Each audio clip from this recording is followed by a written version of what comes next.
Did you know about this cut heist from GTA 5? This was called the Shamuta job, also known as the Nice House Heist. The heist was meant to involve Michael and Trevor robbing Martin Madrazo's mansion. For the mission's preparation, the protagonist would actually view the house by gaining entry through booking an appointment after it recently came onto the market. They acted as a same-sex couple as they were giving a tour of the property as prospective buyers. Then when it became night, they would stealthily enter the home, disturb Patricia Madrazo while the heist was in progress, and proceed to tie her up. Then what they would do is remove the safe from the wall, steal a horse, and kidnap Patricia. This is still shown in the game where Trevor kidnaps her as a result of Martin's mistreatment of her.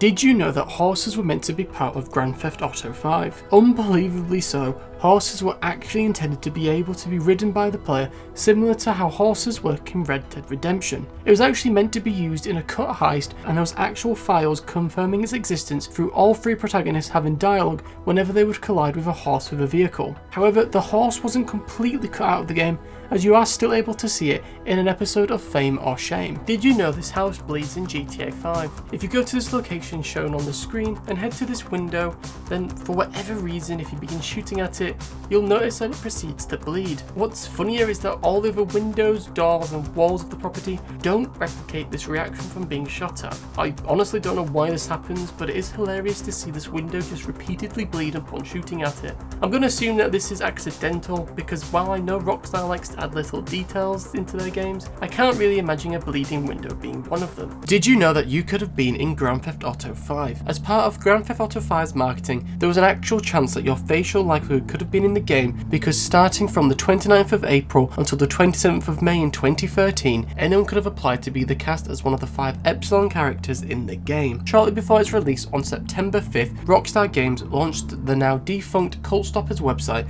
that showed 5 characters based on the winners. These are sadly no longer viewable, as the website now just takes you to Rockstar's own website. I'm really hoping that they do something similar for Grand Theft Auto 6, because I can imagine loads of people would sign up for this, just like myself. This is the most mysterious house in GTA 5. If you head to this location that is shown on the screen and go to the back of the property, you'll see people partying like in any old home in GTA. However, if you walk or run into them, then they'll just mysteriously unalive themselves. This only happens in this area with how the NPCs behave. And what's even weirder is that if you shoot a weapon at someone normally, NPCs would naturally run away from you, but instead these lot are just too frightened to move. People believe that this could actually be a reference to Charles Manson and the murders that his cult committed, which I can see as the location is similarly located to the real life location where the Taint murders happened.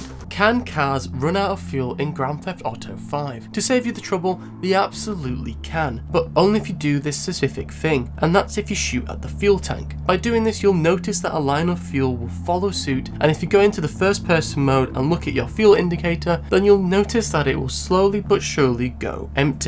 Once the indicator hits the E, that's it. You won't be able to drive the car anymore due to it running out of fuel.